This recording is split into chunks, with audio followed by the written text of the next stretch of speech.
அருள் பெற்ற 12 ஆழ்வார் திருமார்களின் வரலாற்று சித்திரங்கள். 12 ஆழ்வார் திருமார்களில் 4வதாக திருமழிசை ஆழ்வார். பாகம் 2.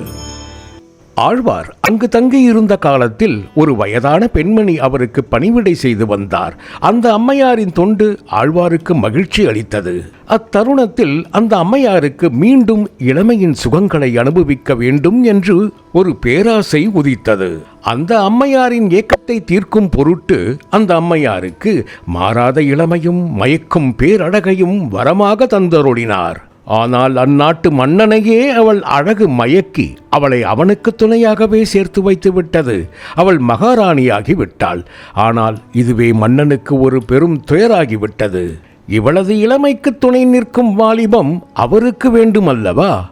உடனே ஆழ்வாரை அரண்மனைக்கு வரவழைத்து தாமும் இளமையை மீட்டுவிட வேண்டும் அவாவில் அவர் திருமழிசை ஆழ்வாரின் சீடனான கணிக்கண்ணனை நாடினார். ஆழ்வாரை அரண்மனைக்கு அழைத்து வருமாறு வேண்டினார். அவர் அரண்மனைக்கு வரமாட்டார் என்று கூறி கணிக்கண்ணன் மறுத்துவிட்டான். தன்னையாவது அவரிடம் அழைத்து செல்ல வேண்டும் என்று வேண்டினார். அதற்கும் கணிக்கண்ணன் மறுத்துவிட்டான். தனது இளமையை மீட்பதற்கான வழி தெரியாமல் மன்னர் தடுமாறினார். அப்போது அமைச்சர்கள் ஒரு உபாயம் சொன்னார்கள். அது, கணிக்கண்ணனே திருமாலின் பரிபூர்ண அருள் பெற்றவன். அவன் உங்களை வாழ்த்தி பாடினாலே நீங்கள் வேண்டுவது கிடைக்கும் என்று சொன்னார்கள். அவ்வாறே மன்னரும் கணிக்கண்ணனிடம் வேண்டினார். அவனோ நாராயணனை தவிர நான் யாரையும் பாடுவதில்லை என்று மறுத்தான். மன்னர் திரும்ப திரும்ப வேண்டினார். தான் நினைக்கும் எண்ணம் நிறைவேற ஒரே ஒரு பாடல் பாட வேண்டும் என வேண்டி கேட்டுக்கொண்டார். கணிக்கண்ணனும் ஒரு பாடல் பாடினான். ஆடவர்கள் எங்கென கல்வாரருள் சுரந்து பாடகமும் ஊரகமும் பாம்பனையும் நீடியமால் நின்றான் இருந்தான் கிடந்தான் இதுவன்றே மன்றார் பொழிற்கட்சி மாண்பு. இந்த பாடலை கேட்டதும் மன்னரின் சினம் தலைக்கேறியது. தன்னை பற்றி பாடாமல் காஞ்சியையும் மாலையும் பாடியது அவரை கோபத்தின் உச்சிக்கு கொண்டு சென்றது. உடனே அவனை காஞ்சியை விட்டு வெளியேறுமாறு ஆணையிட்டார். ஆகையால் கணிக்கண்ணன் காஞ்சிபுரத்தை விட்டு வெளியேறியாக வேண்டும் என்ற நிலை ஏற்பட்டது. இவை எல்லாவற்றையும் அறிந்து கொண்ட திருமழிசை ஆழ்வார் அரசன் ஆணையை மீற முடியாது என்பது அவர் அறியாததல்ல. அதே சமயம் தன் உயிருக்கு உயிரான சீடன் கணிக்கண்ணனை விட்டு அகல அவர் மனம் இடம் தரவில்லை. அவனோடு தானும் புறப்பட ஆயத்தமானார். ஆனால் திருவெக்கா திருக்கோயிலில் சயனித்திருக்கும் நாரணனை விட்டுவிட்டு எப்படி நகர்வது? அதனால் அவரையும் தன்னோடு புறப்படும்படியாக ஒரு பாசுரம் பாடினார். கணிக்கண்ணன் போகின்றான் காமரு பூங்கச்சி, மணிவண்ணா நீ கிடக்க வேண்டா, துணிவுடைய சென்னா புலவனும் செல்கின்றேன், நீயும் உந்தன் பயனாகப்பாய் சுருட்டிக்கொள். இறைவனுக்கே ஆணையிடும் ஆழ்வாருடைய பக்தியின் ஆழம் மயிர் சிரிக்க வைக்கிறது. இதில் வேடிக்கை என்னவென்றால், பதிலேதும் பேசாமல் பெருமாள் மகாலட்சுமியை அழைத்துக் கொண்டு வெளியேறிவிட்டார். மாலும் மகாலட்சுமியும் போன பின்பு மற்ற தேவர்களுக்கு அங்கே என்ன வேலை?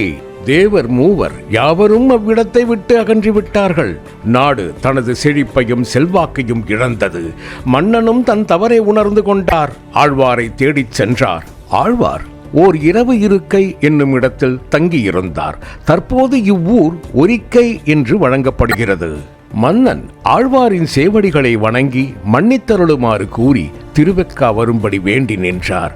ஆழ்வாரும் மனமிறங்கி புறப்பட தயாராகி ஒரு பாசுரத்தை பாடி அருளினார்.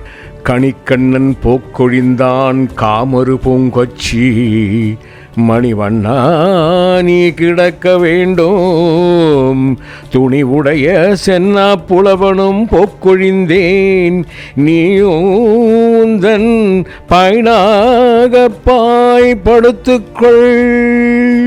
பெருமாளோ பதில் ஏதும் பேசவில்லை. அவ்வாறே செய்தார்.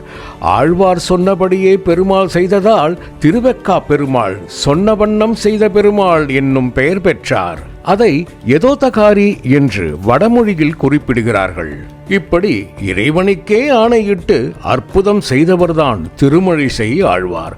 இவர் அருளிய நான்முகன் திருவந்தாதி, திருச்சந்த விருத்தம் என்னும் பிரபந்தங்கள் பக்தி இலக்கியங்களுக்கு மேலும் வலு சேர்த்தது. மன்னனும் தன் அகந்தை நீங்கி நல்லாட்சி செய்து வந்தான். ஒரு முறை ஆழ்வார் குடந்தைக்கு அருகில் உள்ள பெரும்புலியூர் என்னும் ஊரில் உறையும் எம்பெருமானை காண திருக்கோயிலுக்கு சென்றார். அங்கே ஒரு அதிசயம் நிகழ்ந்தது. அதாவது இவர் சென்ற திசையில் எல்லாம் பெருமாளும் திரும்பினார். இதை கண்டு ஆச்சரியப்பட்ட அர்ச்சகர் இதை பெரும்புலியூர் அடிகளிடம் கூற அவர் வியந்து அவர் யாகத்தில் ஆழ்வாருக்கு முதல் பூஜை நடத்துகிறார். யாரோ ஒருவருக்கு முதல் பூஜை நிகழ்த்துவதை அங்குள்ள மற்றவர்கள் ஏற்றுக்கொள்ளவில்லை. ஆழ்வாரை கேலி செய்து நகைத்தார்கள். இது அவரது மனதை புண்படுத்தியது. அவருடைய வருத்தத்தை பாசுரமாக திருமாலிடம் வெளிப்படுத்தினார். அக்கரங்கள் அக்கரங்கள் என்றும் ஆவதன் கொலோ, இக்குறும்பை நீக்கி என்னை ஈசனாக்கவில்லையேல் சக்கரம் கொள் கையனே சடங்கர்வாய் அடங்கிட, உட்கிடந்த வண்ணமே புறம்பொசிந்து காட்டிடே, உட்கிடந்த வண்ணமே புறம்பொசிந்து காட்டிடே. அதாவது பொறாமை கொண்டவர்கள் வாயை அடக்கும் வண்ணம் என்னுள் உறையும் நாரணா, நீ உன் வடிவத்தை வெளியில் காட்டி அருள்வாயாக என்று பொருள்பட பாடினார். இப்படி இவருக்கு எப்பொழுதெல்லாம் சிறு சங்கடங்கள் நேருகிறதோ அப்போதெல்லாம் பெருமாளுக்கு இவர் ஆணைதான் இட்டிருக்கிறார். இவர் பக்தியின் ஆழம் பெருமாளை பரவசப்படுத்த பெருமாளும் இவர் சொல்லியபடியெல்லாம் சுழன்றிருக்கிறார். திருமழிசை ஆழ்வார் தனது வாழ்வை திருமழிசையில் தொடங்கினாலும் இறுதி காலம் கும்பகோணத்தில் தான் நகர்ந்திருக்கிறது.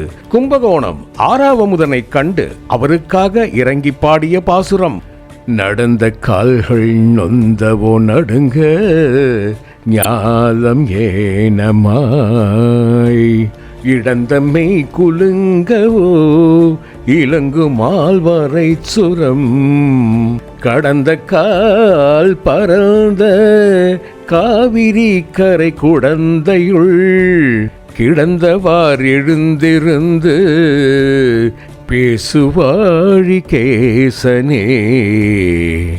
ஸ்ரீமன் நாராயணா, நீ ராமவதாரத்தில் சீதையை தேடி அலைந்ததால் கால்கள் நொந்து படுத்து களைப்பாறுகிறாயோ எனும் பொருள்பட இறைவனுக்காக இறங்கினார். திருமழிசை ஆழ்வார் கும்பகோணத்தில் பல்லாண்டுகள் யோக நிலையில் இருந்து திருநாடேகி பரமபதம் பற்றினார். திருமழிசை ஆழ்வார் திருப்பாதங்களே சரணம். ஓம் நமோ நாராயணா. எழுத்து வடிவாக்கம் தீர்த்தகிரி வேலுச்சாமி ஸ்ரீவித்யன். இணை தயாரிப்பு அடியார்க்கும் அடியேன். ஓம் நமோ நாராயணா. திருமதி சண்முக பிரியா. இயக்கம் நம சர்வமங்களா ஸ்ரீ ராஜராஜேஸ்வரி. ஓம் ஸ்ரீ சதாசிவ பிரம்மேந்திராய. ஓம் நமோ ஸ்ரீ ராகவேந்திரரின் ராஜ இந்திர பிரவீன்.